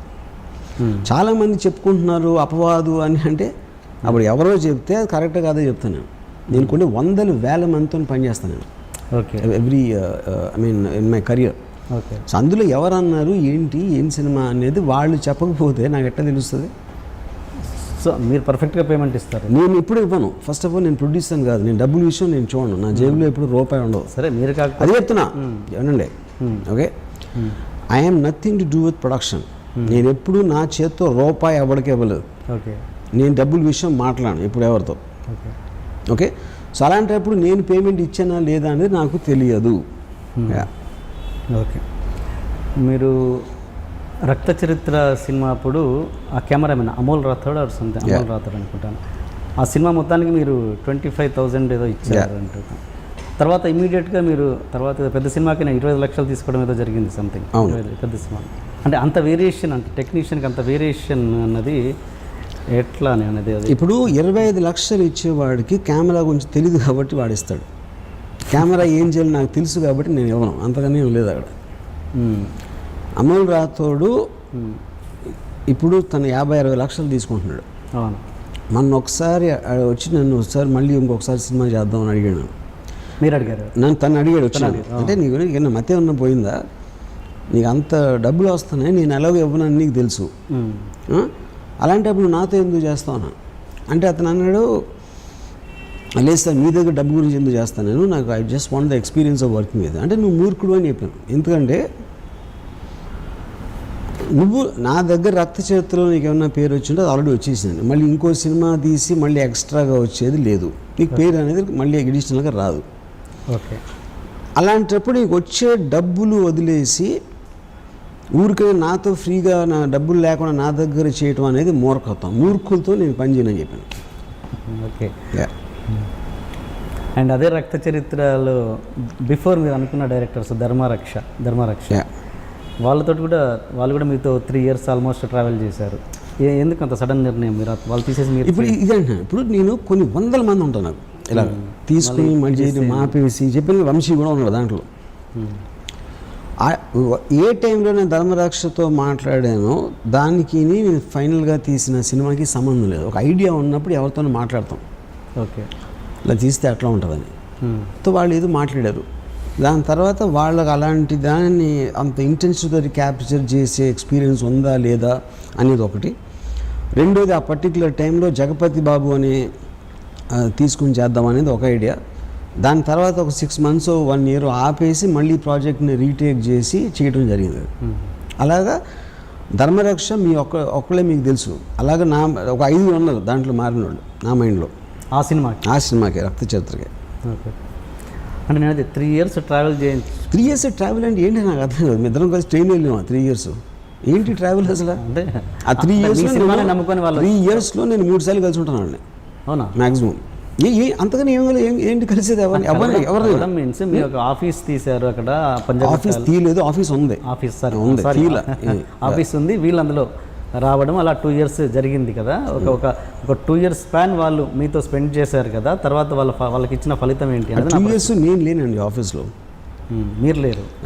ఇప్పుడు అలాగా 100 మంది ఉంటారన్నా. మీరేంటో ఇంద్రగన్ మోహన్ కృష్ణ ధర్మరక్ష అప్పుడు ఏంటి మీరు 100 మంది టైం వేస్ట్ చేశారని చెప్తే నేను దాన్ని కరెక్ట్ అంటాను. మీరు ఒక్కొక్క మనిషిని తీయద్దు అట్లా. అంటే చాలామంది చేశారు, చాలామంది 100, 1 2 3 కాదు. అంటే ఏంటి అంత మీ ఉద్దేశం? అది చెప్తున్నాను, ఇప్పుడు చెప్పాను కదా. వాడిని టెస్ట్ చేస్తున్నాం, ఆ ప్రాజెక్ట్లో అనుకుంటున్నాం. దాని తర్వాత ప్రాజెక్ట్ సరిగ్గా వర్కౌట్ అవ్వట్లేదు, లేకపోతే నా మైండ్ మారింది, లేకపోతే ఇంకోళ్ళు ఎవరో బెటర్ దొరికారు, లేకపోతే ఇలాంటి రకరకాల ఫ్యాక్టర్స్ ఉంటాయి. ఒక డైరెక్టర్గా తీసుకున్నప్పుడు నాకు ఆబ్లిగేషన్ లేదు దాంట్లో. మీరు కంపెనీలో ఉద్యోగం తీసుకున్నారు ఒకటి, ఎన్ని రోజులు పెట్టుకుంటారు, ఎంత పైకి వెళ్తాడు, తను ఎలా వచ్చాడు, నేను ఎలా వచ్చాడు అనేది సంబంధం లేదు. వాళ్ళు ఉన్నదానికి వాళ్ళు చేసిన టైం స్పెండ్కి వాళ్ళకి ఏదో వస్తుందో రాదో సంథింగ్ లేదు. అంతేగాని సినిమా ఇవ్వాల్సిన ఆబ్లిగేషన్ ఎవరికి లేదు అక్కడ. సో మిమ్మల్ని పూర్తిగా గుడ్డిగా నమ్ముకొని రావడం అన్నది కరెక్ట్ కాదు. గుడ్డిగా అదే అంటున్నా, గుడ్డిగా నమ్మటం ఏంటి? గుడ్డిగా మీన్స్ అదే మీనింగ్ ఏంటి దాని మీనింగ్? గుడ్డిగా మీన్స్ వర్మ గారు ఒక సబ్జెక్ట్ చెప్పి నచ్చినా కూడా టోటల్ ఫిల్మ్ ఇండస్ట్రీ ఇండియాలో నేను ఇచ్చిన అంతకాగా ఎక్కువ మందికి ఎవ్వరూ ఇవ్వలేదు బ్రేక్. ఇప్పుడు అదొకటి ఫస్ట్ అర్థం చేసుకోండి. నా దగ్గర నుంచి వచ్చిన వాళ్ళు మ్యాక్సిమం డైరెక్టర్స్ ఉన్నారు, హిందీలో కానీ తెలుగులో కానీ. దాని తర్వాత ఎవరికో చెప్పే వాళ్ళకి ఇవ్వలేదంటే అప్పుడు వాడి కెపాసిటీ అది అడగాలి కదా మీరు క్వశ్చన్. వాళ్ళ క్యాపబిలిటీ తక్కువ. నన్ను నమ్మించి ఒప్పించాల్సిన బాధ్యత వాడికి ఉంది, కానీ వాడికి ఇవ్వాల్సిన బాధ్యత నాకు లేదు. మీరు శివ టైంలో ఎడిటర్ శంకర్ గారు మీకు అప్పుడు గుర్తున్నారైనా? శంకర్ ఎడిటర్ ఆయన అప్పుడు మీరు బాగా ఇష్టపడి పెట్టుకున్న ఎడిటర్ అనుకుంటా బహుశా. అప్పుడు మీకు బాగా ఇది వర్క్ చేశారు. ఆయన సడన్గా ఆల్ ఆఫ్ సడన్ మిమ్మల్ని వదిలేసి వెళ్ళిపోయారు. అంటే ఇప్పుడు అప్పుడు పేమెంట్ ఇంతకుముందు టాపికే, సేమ్ టెక్నీషియన్లకి పేమెంట్ అన్న టాపికే, ఎందుకు మొత్తానికి మధ్యలో వదిలేశారు శివ? టు స్టార్ట్ విత్ నేను ఎప్పుడూ ఎవరిని ఇష్టపడి పెట్టుకోలేదు. గౌతమ్ రాజ్ గారు దగ్గర అసిస్టెంట్ శంకర్. అవును. గౌతమ్ రాజ్ గారి దగ్గర అసిస్టెంట్ సత్యబాబు. ఓకే. గౌతమ్ రాజ్ గారిని వద్దు, సత్యబాబు అసిస్టెంట్ పెట్టుకుంటా అని చెప్పాను శివాకి. ఎందుకు? నా గుట్టి నా సినిమా మీద కాన్సన్ట్రేట్ చేయాలి. గౌతమ్ రాజ్ గారు 20 సినిమాలు చేస్తూ ఉంటారు ఎనీ టైంలో. ఓకే. అందుకే అంత పెద్ద ఎడిటర్ని కాదని చెప్పి అతని అసిస్టెంట్కి నా ఫస్ట్ పిక్చర్కి నేను తనకు బ్రేక్ ఇచ్చాను. ఓకే. సత్యబాబు అసిస్టెంట్ శంకర్. ఎప్పుడైతే సత్యబాబు శివ తర్వాత నేను ఏదో పెద్ద అయిపోయినా సత్యబాబు శంకర్కి ఇచ్చాను బ్రేక్. ఓకే. తర్వాత శంకర్ అసిస్టెంట్ భానుకి ఇచ్చాను.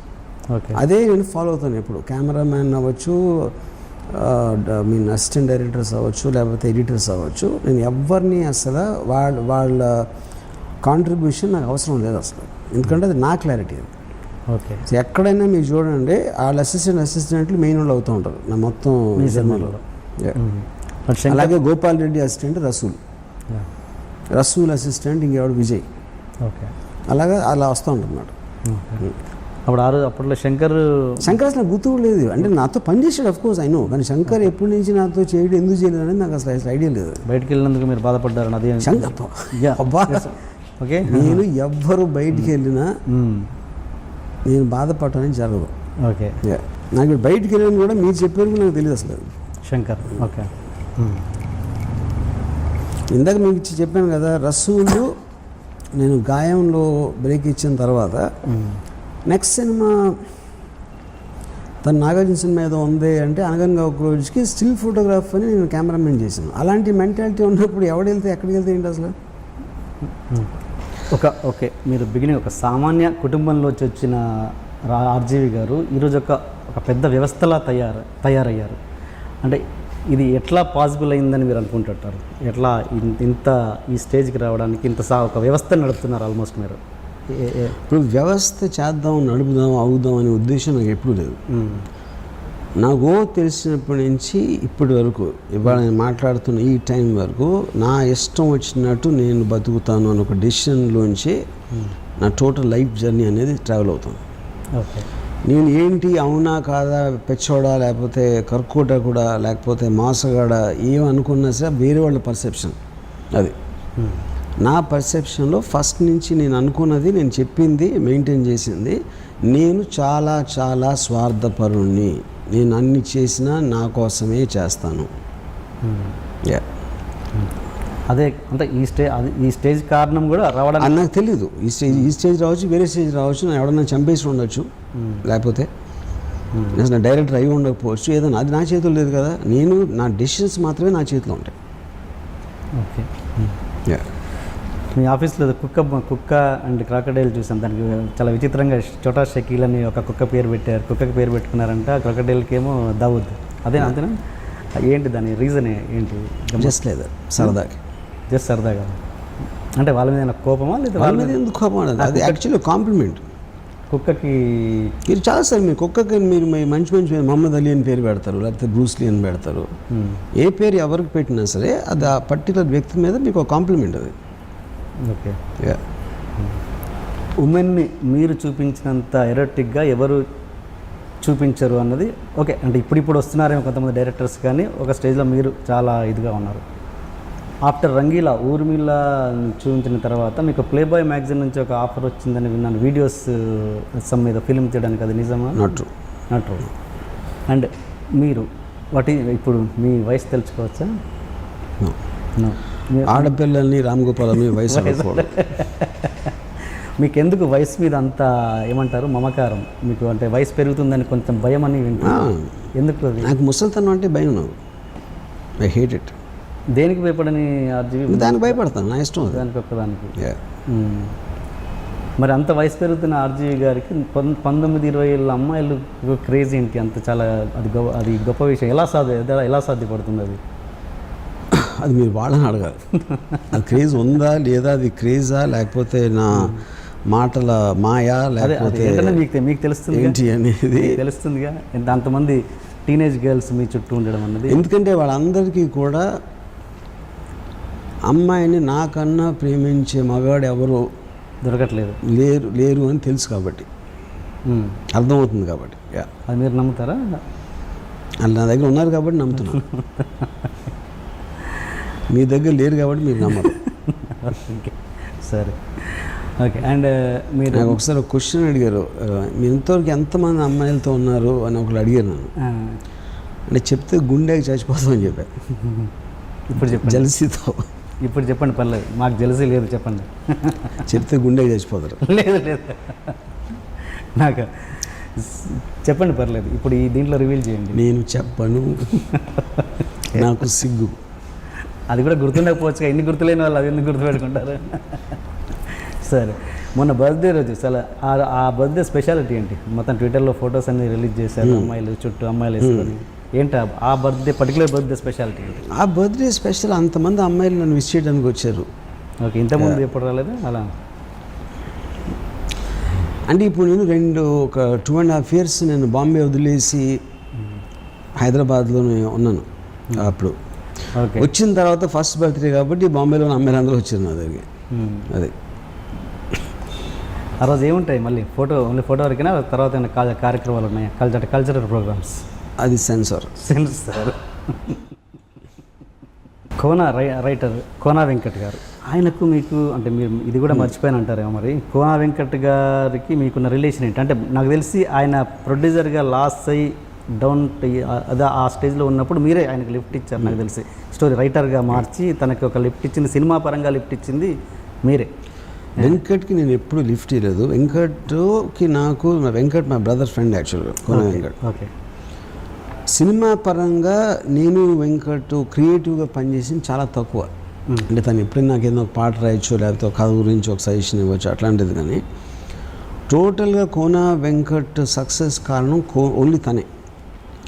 తనకు ఉన్న టాలెంట్, తనకున్న ప్యాషను, తనకున్న ఒక కమిట్మెంట్ తోడు వచ్చాడు. కానీ నాకు ఈవెన్ 1% క్రియేట్ ఇవ్వడం కూడా ఇట్ ఈస్ నాట్ కరెక్ట్.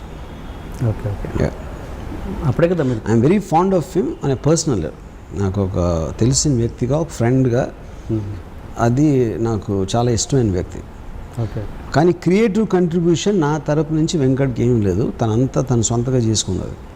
అదే మీరు గుర్తించి మీరు ఒక రైటర్ కదా ఇచ్చారు కదా బిగినింగ్, తోకలేని పెట్ట సంథింగ్, తోకలేని పెట్ట తన సినిమా, అది నా సినిమా ప్రొడ్యూసర్గా ఏం లేదు, తను ఏమి చేసినా కూడా తనే చేసాడు, నేనేమి చేయలేదు.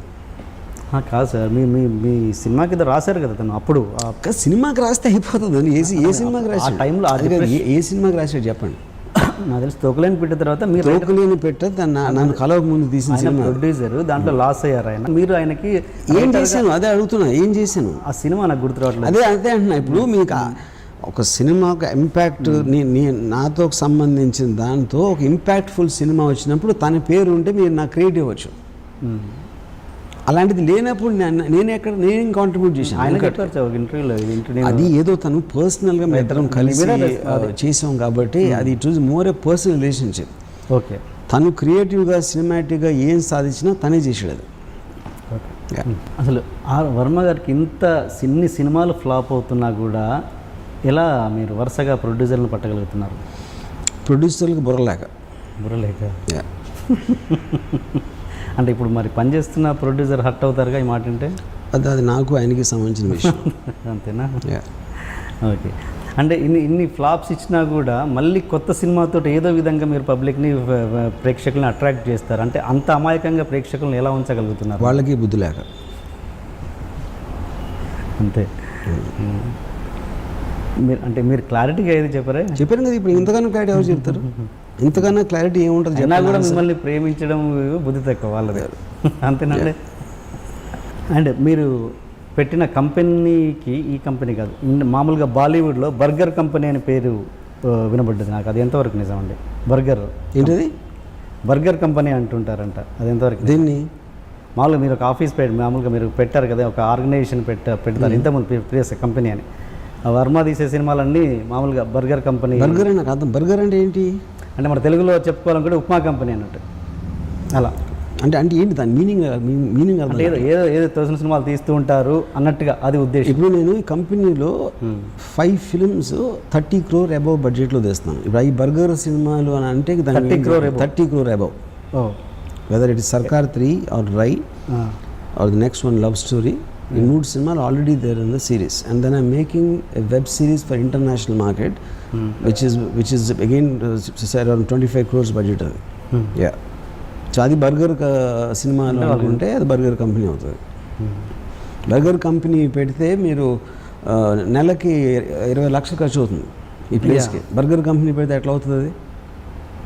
అదే అడుగుతున్నాను నేను, ఇదే అడుగుతున్నాను సార్ మిమ్మల్ని. ఏదో మీకు వెనక శక్తి లేకుండా ఇంత ఒక వ్యవస్థను ఎలా నడుపుతున్నారు మీరు అన్నది వరుసగా కంటిన్యూస్ ఫ్లాప్స్. శక్తి లేదని ఎందుకు అనుకుంటున్నారు? నా వెనకాల ఉన్న శక్తి దేవుడు.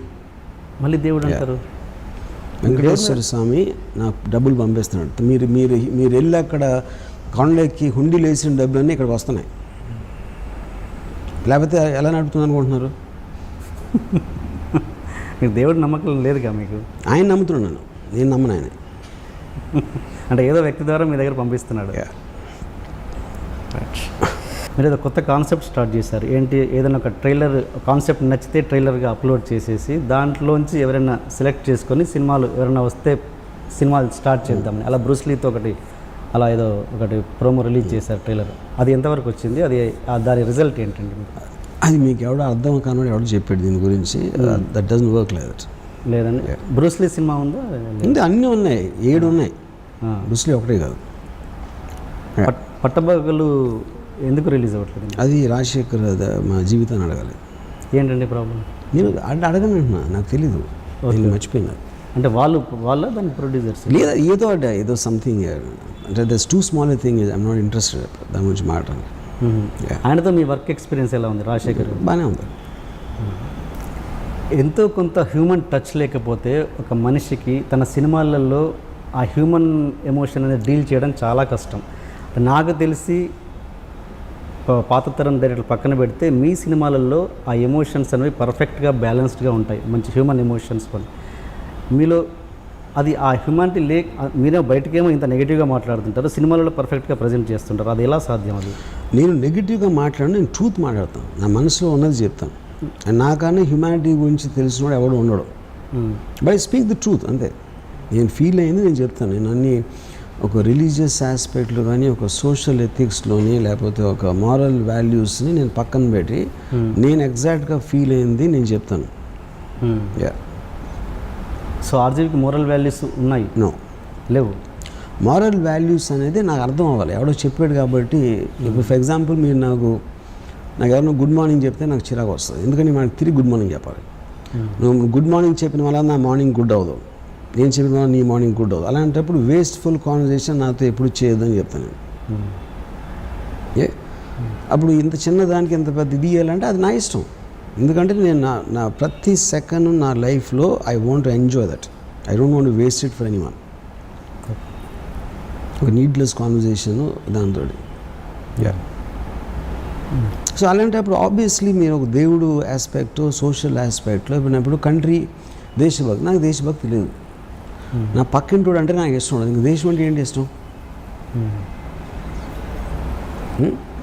సో నాకు I know the aspect of it. దానివల్ల నేను అట్లా మాట్లాడతాను. తెలియకుండా ఊరికనే ఒక ప్రోగ్రామ్ రోబోస్ లాగా ఇలా అయితే ఇక్కడ దండం పెట్టాలి, అక్కడ నమస్కారం పెట్టాలి, ఇక్కడేమో అదేంటి జనగణమన వస్తే లేచి నుంచోవాలి అనే ఒక ప్రోగ్రామ్డ్ షీప్ మెంటాలిటీ నేను అసలు కేర్ చేయను.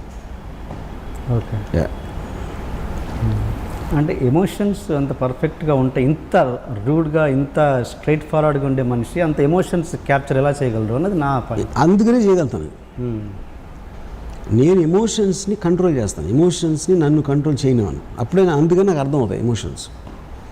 ఎమోషన్స్లో మీరు ఎప్పుడైతే మునిగిపోయారో దాని లోపల మునిగిపోయి చచ్చిపోతారు. పైనుంచి అబ్జర్వ్ చేసినప్పుడు ఒక దానిపైన బోట్ ఏదాలా, లేకపోతే ఒక బోట్ తయారు చేయొచ్చా, రాఫ్ట్ తయారు చేయొచ్చా, ఇట్లాంటి ఐడియాలు వచ్చి మీకు వాటర్ అనేది అర్థమవుతుంది. వాటర్ లోపల ఉంటే అర్థమవుతుంది వాటర్. ఓకే. ఇంత అంటే మీరు దీన్ని ఎంతవరకు తీసుకుంటారో, ఇంత మీకు ఇచ్చిన ప్రేక్షకులకి కానీ సినిమా ఇండస్ట్రీకి కానీ మీరు మళ్ళీ తిరిగి ఏమి ఇవ్వాలనుకుంటున్నారు? నేను తీసుకుంటాను కానీ ఎప్పుడు ఎవరికి ఇవ్వను. సో ప్రేక్షకులకి, సొసైటీ ప్రేక్షకు నా సినిమా నచ్చితే చూస్తారు, లేకపోతే చూడరు. అంతగా నీకేంటి?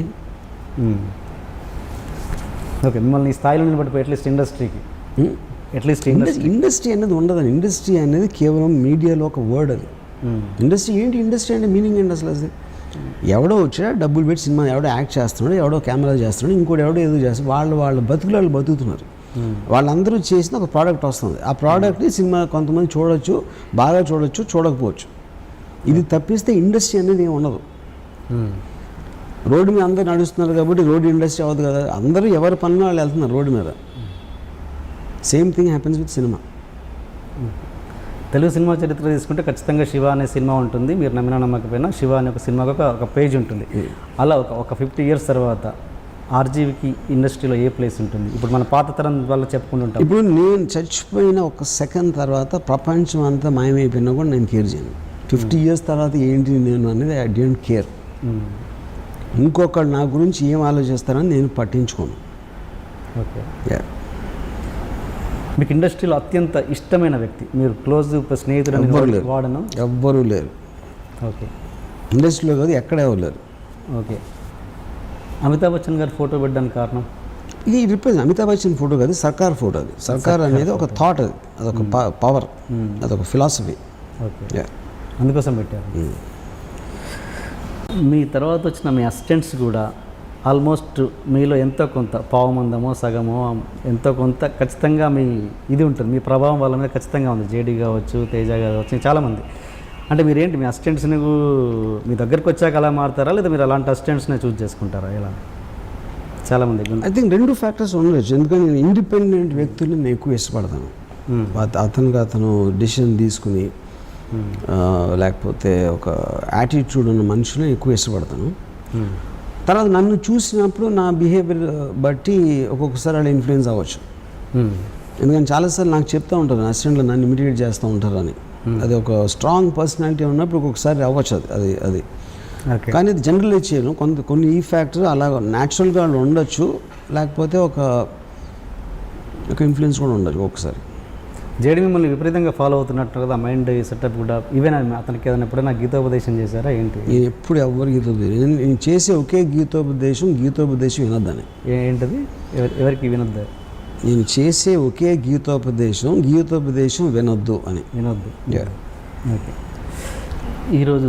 ఈ రోజుల్లో సినిమా చూసే వాళ్ళకంటే తీసే వాళ్ళ సంఖ్య పెరుగుతుంది రోజు రోజుకి.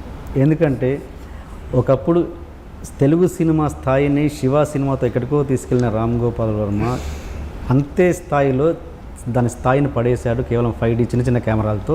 దానివల్ల ఇండస్ట్రీ నాశనమైందని చాలామంది అంటున్నారు.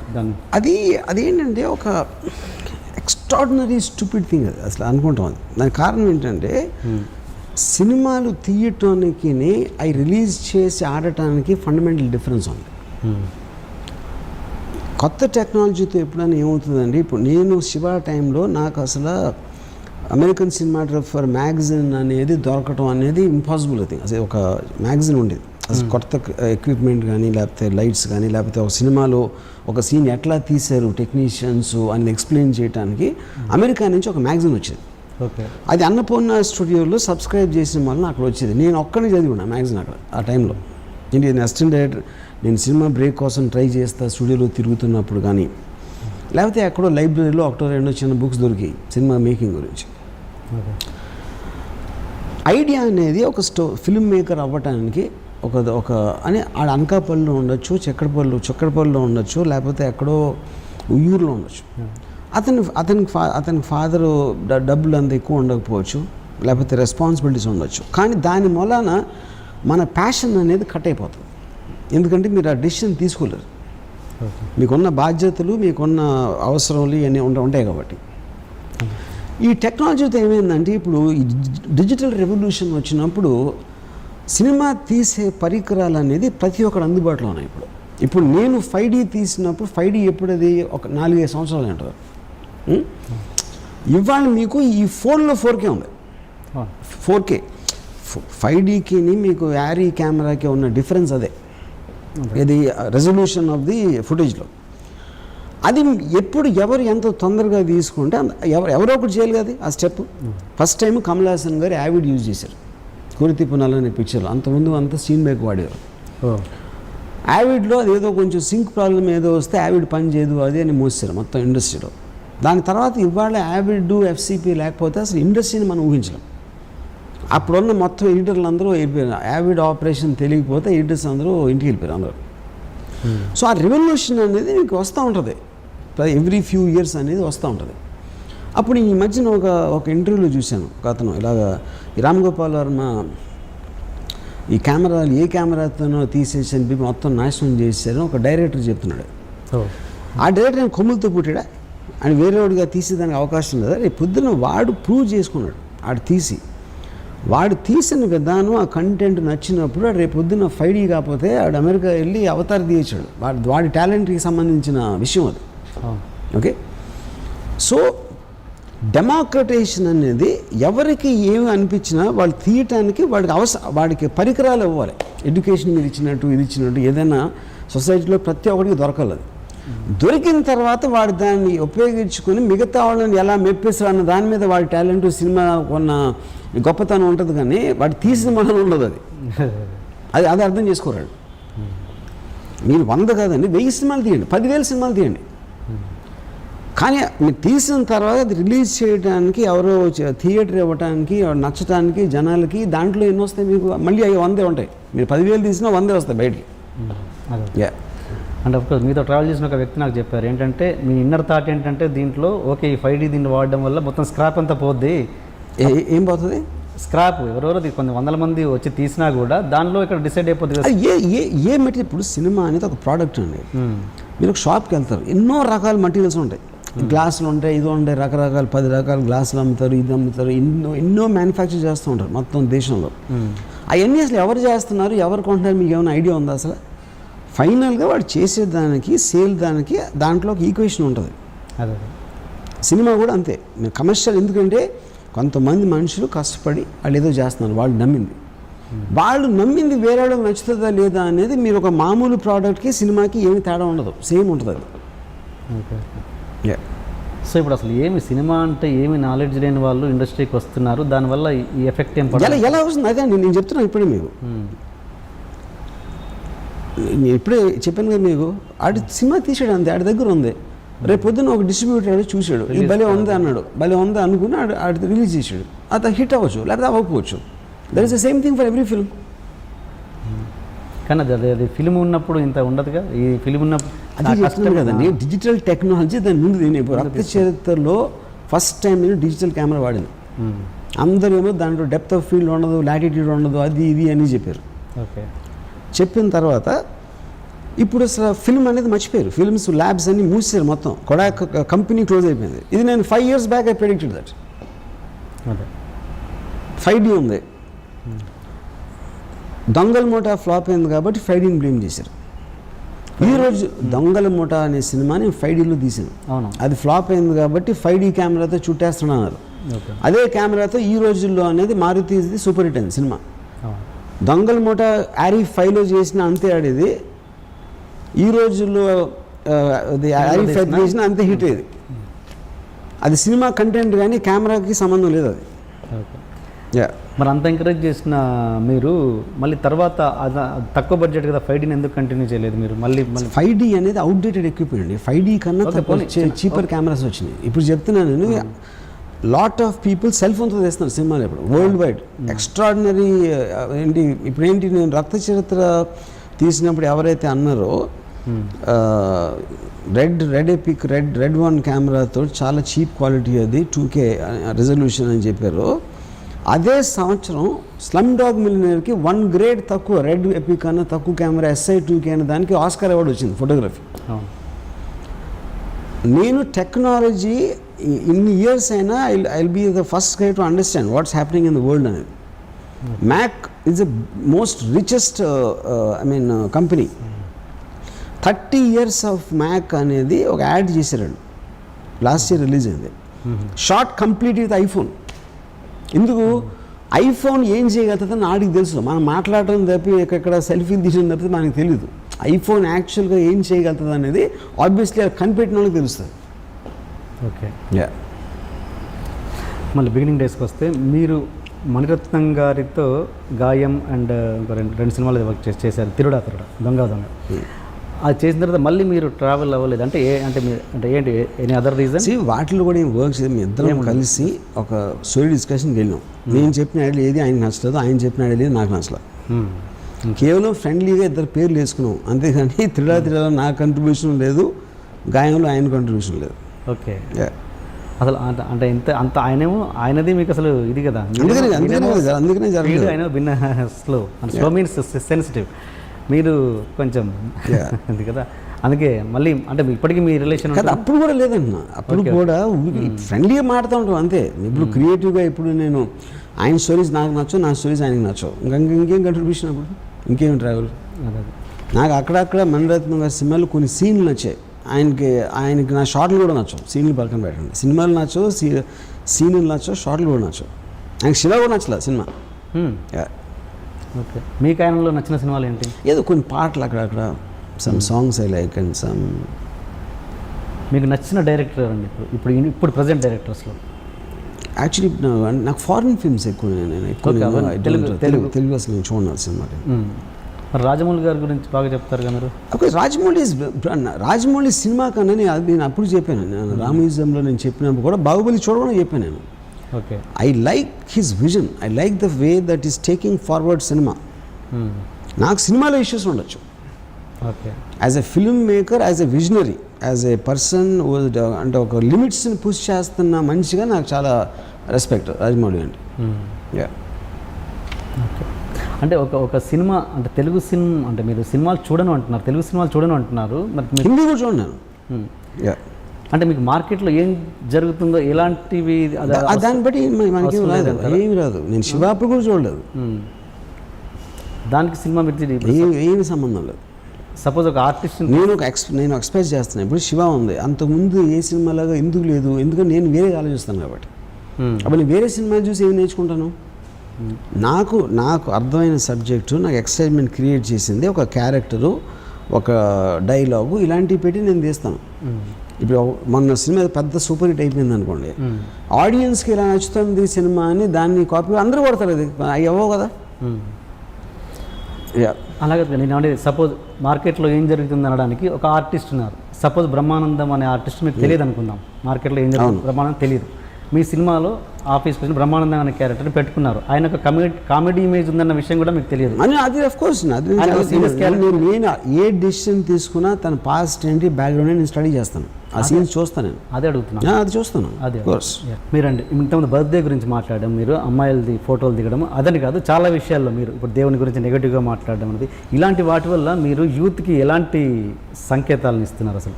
ఒక యూత్కి అంటే ఒక పెద్ద మనిషి సంఘంలో ఒక పెద్ద స్థాయి ఉన్న వ్యక్తి ఏం మాట్లాడినా కొంత జాగ్రత్తగా మాట్లాడిన అవసరం.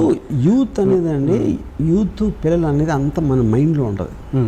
నేను చిన్నప్పుడు మా ఫాదర్ జేబులో డబ్బులు దొంగిలించాను.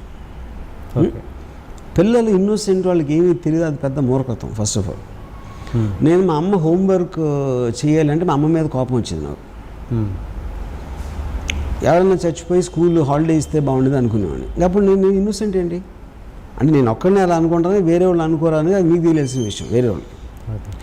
తర్వాత టీనేజ్ వచ్చినప్పుడు లేకపోతే యూత్ ఉన్నప్పుడు మా ఏజ్లో అంటే మా టైంలో కూడా వీ ఆల్ నో ఎవ్రీథింగ్. ప్రతి ఒక్కడికి అది ఇండిపెండెంట్ అభిప్రాయం ఉంటుంది. ఇవాళ ఉన్న సోషల్ మీడియా దాంట్లో యూత్ అనేది సెపరేట్గా ఎవడో ఇన్ని నేర్చుకుంటారు అనుకుంటే అంతకన్నా బుద్ధితో కూడా ఉండదు. They all know everything what they want to do. Okay, ఇంకోటి చెప్తే తప్పితే వద్దు బాబు బాగా చదువుకోండి అని చెప్తే వినటానికి ఎవ్వడు లేడు అక్కడ, భాషం పట్టేసుకుని కూర్చుని వినటానికి. All the youth know much more than the elders. అంటే ఒక ఇమేజ్ ఉన్న వ్యక్తి ఒక మాట మాట్లాడితే ఏముండదు, ఎవరు వినరు. నేను విన్నానా 20 years బ్యాక్ నేను వినలేదు, ఇప్పుడు ఎవరు వింటారు చెప్పండి అసలు. అంటే ఆ టైంలో ఏంటి అట్లీస్ట్ మాకు మా ఫాదరో మదరో టీచరో ఇలాంటి 4-5 సోర్సెస్ తప్పిస్తే వేరే విధంగా ఇన్ఫర్మేషన్ రావడానికి ఛాన్స్ లేదు. అలాంటప్పుడే మేము వినకుండా మేము వస్తే ఇప్పుడేమో మీకు 1000 సోర్సెస్ ఉన్నాయి ఇన్ఫర్మేషన్ రావడానికి, ఇంటర్నెట్ నుంచి కానీ మీ సెల్ ఫోన్ నుంచి కానీ రకరకాల దాంట్లో నుంచి. మీ నంబర్ ఆఫ్ సోర్సెస్ పెరిగిన కొద్దీ మీకు ఇండిపెండెన్స్ పెరిగిపోద్ది. ఇట్స్ వెరీ వెరీ రిలేటెడ్ అది. సో మీరు ఏ మాట చెప్పినా నమ్మొద్దు యూత్, ఏ మాట చెప్పినా మిమ్మల్ని ఫాలో అయ్యాల్సిన అవసరం లేదని అవ్వరు. That's why I'm saying. ఒకవేళ ఎవరన్నా ఉంటే ఇంకా అలాంటి వాళ్ళు గొర్రెల మందాళ్ళు అంతే. ఒక నిర్మాత రాము గారి దగ్గరికి ఒక ఫ్లాప్ డైరెక్టర్, ఒక హిట్ డైరెక్టర్ ఇద్దరు వచ్చేసి 2 కథలు చెప్పాక ఫ్లాప్ డైరెక్టర్ నిర్మాత రాము గారి దగ్గరికి, మీ దగ్గరికి ఒక నిర్మాతగా నాట్ డైరెక్టర్, ఒక నిర్మాత రాము గారి దగ్గరికి ఒక ఫ్లాప్ డైరెక్టర్, ఒక hit director, super hit director వచ్చారు. ఫ్లాప్ డైరెక్టర్ చెప్పిన కథ చాలా సూపర్గా ఉంది, హిట్ డైరెక్టర్ వచ్చిన డైరెక్టర్కి అతను అతి మామూలు చెత్తగా ఉంది. మీరు దేనికి ప్రిఫరెన్స్ ఇచ్చి సినిమా తీస్తారు? ఇక్కడ 2 points. కమర్షియల్గా ఆలోచిస్తే సూపర్ హిట్ డైరెక్టర్ కాబట్టి అతని పేరు మీద బిజినెస్ అవుతుంది, అలా నేను ఎప్పుడు ఆలోచన. I'm just giving a thought process. ఇంకోటి ఏంటి, స్టోరీ మీకు తెలుస్తుందా లేకపోతే సూపర్ హిట్ తీసాడు కాబట్టి అతనికి తెలిసి ఉంటుంది అనే ఒక దాంతో ఒక ఆస్పెక్ట్ ఉంటుంది. పర్సనల్గా నా యాటిట్యూడ్ ఎందుకంటే నేను ఎప్పుడు ప్రొడ్యూసర్గా ఆలోచన, నా పేరు ప్రొడ్యూసర్గా వచ్చి ఉండొచ్చు కానీ నా మెంటాలిటీ ఎప్పుడు ప్రొడ్యూసర్గా ఆలోచించింది. అప్పుడు డెఫినెట్లీ నాకు ఎక్సైట్మెంట్ వచ్చిన స్టోరీ నేను చేస్తాను. ఓకే, కానీ ఆ వర్డ్ ప్రొడ్యూసర్ని అటాచ్ చేయడం అనేది ఆ ప్రొడ్యూసర్ వర్డ్కి తప్పు.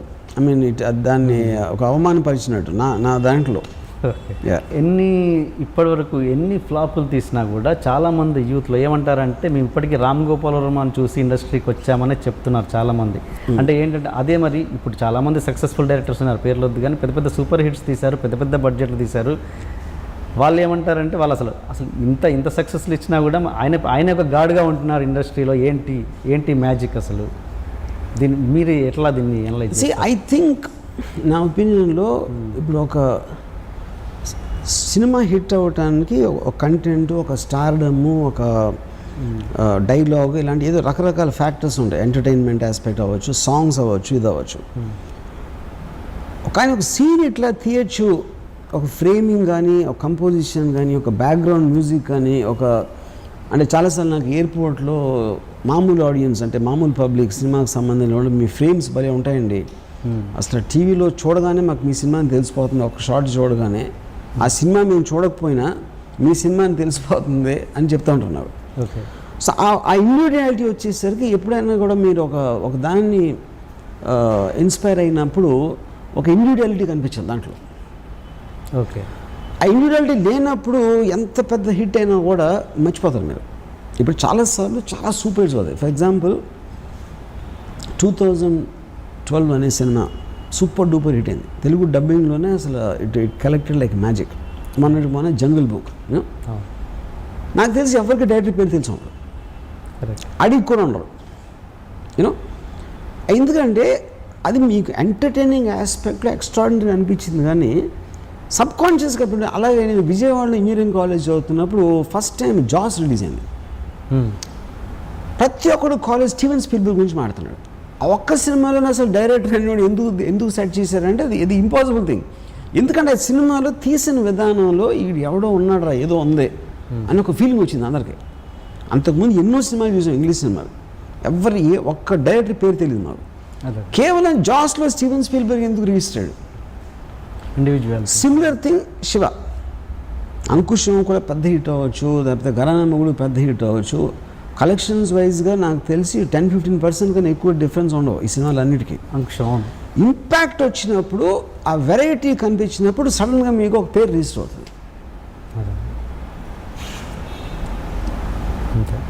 That's only answer I can give. ఎందుకంటే నా వ్యక్తిత్వం అనేది ఒక డిఫరెంట్ స్టైల్లో కనిపిస్తుంది. అది బ్యాడ్ అవ్వచ్చు, గుడ్ అవ్వచ్చు, కానీ సెపరేషన్ ఉంటుంది. రామ్ గోపాల్ బ్యాక్గ్రౌండ్ స్కై ఈ టైప్లో, కెమెరా వరకు ఈ టైప్లో ఉంటుంది, సౌండ్ ఎఫెక్ట్ ఆ టైప్లో ఉంటుంది అనేది మీకు ఒక ఆల్మోస్ట్ ఆ స్టైల్ అనేది ఒక వ్యక్తిలో అయిపోతాడు. నాకు చాలా పెద్ద డైరెక్టర్ ఒక 2 years బ్యాక్ నాకు చెప్పాడు. తను వరుసగా మూడు సూపర్ హిట్లు తీసాడు తను తెలుగులో. ఓకే. అండ్ సార్ నాకు ఒకటి అర్థం అవుతుందండి, మీరు ఎన్ని ఫ్లాపులు తీసారు, నేను 3 సూపర్ హిట్లు తీసాను వరుసగా.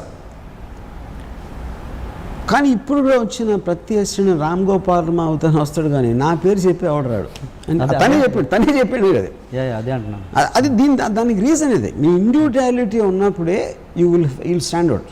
ఫర్ ఎగ్జాంపుల్ మ్యూజిక్ తీసుకోండి, ఎంతోమంది సూపర్ హిట్ మ్యూజిక్ ఇస్తారు. ఇళయరాజా ఎందుకు ఉంటుంది, ఏఆర్ రెహమాన్కి ఎందుకు ఉంటుంది? ఆ టైం అంత పెద్ద సూపర్ హిట్ మ్యూజిక్ ట్రాక్స్ తమన్కి ఉండొచ్చు, మణి శర్మకి ఉండొచ్చు, లేకపోతే దేవిశ్రీ ప్రసాద్కి ఉండొచ్చు. వాళ్ళ పేరు అందరికీ తెలుసు.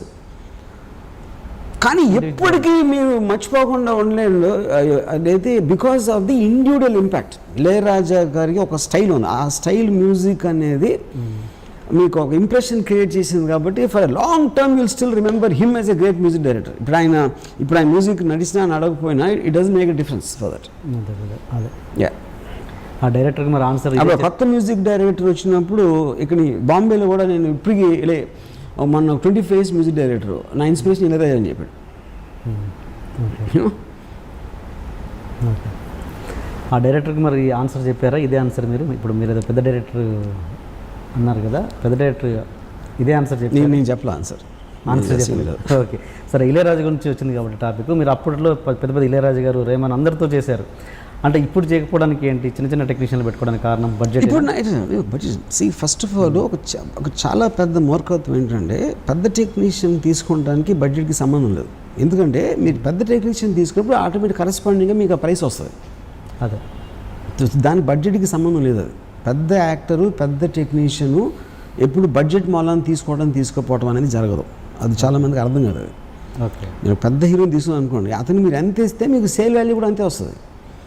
రెహమాన్ని తీసుకుంటే మీకు ఆడియో కంపెనీ నుంచి రెహమాన్కి ఎంత ఇచ్చారో అంత వస్తుంది. So that is not the point. మరి ఎందుకు మీరు నాకున్న స్పీడ్ ఆఫ్ థింకింగ్లో, నాకున్న ఒక అండర్స్టాండింగ్లో I believe that I don't need them. ఎందుకంటే నేను తీసే సినిమాలో అలాంటి మ్యూజిక్ అవసరం లేదు. Yeah, same thing goes to cameraman. Amit రాయ్కి నేను సర్కార్లో ₹1,00,000 ఇచ్చాను cameraman. Now is getting 2 crores. నేను 2 lakhs కూడా ఇవ్వను ఇప్పుడు. ఎందుకంటే అమిత్ రాయ్ని నేను 100 మందిని తేగలుగుతాను. అంటే నేను అమిత్ రాయ్ అంటే గొప్ప కెమెరామ్యాన్ అంటే పాయింట్ అది కాదు. కెమెరా నాలెడ్జ్ నాకుంది, ఏం చేస్తే వస్తుందని. వాళ్ళు ఇంపాక్టింగ్ అంటున్నారు, నేను ఎలా క్రియేట్ చేయాలి నాకు తెలుసు కాబట్టి I will do it in another way. కానీ మీరు ఒక ఇంటర్వ్యూలో చెప్పారు అసలు లెన్స్ అంటే ఏంటో తెలియదు.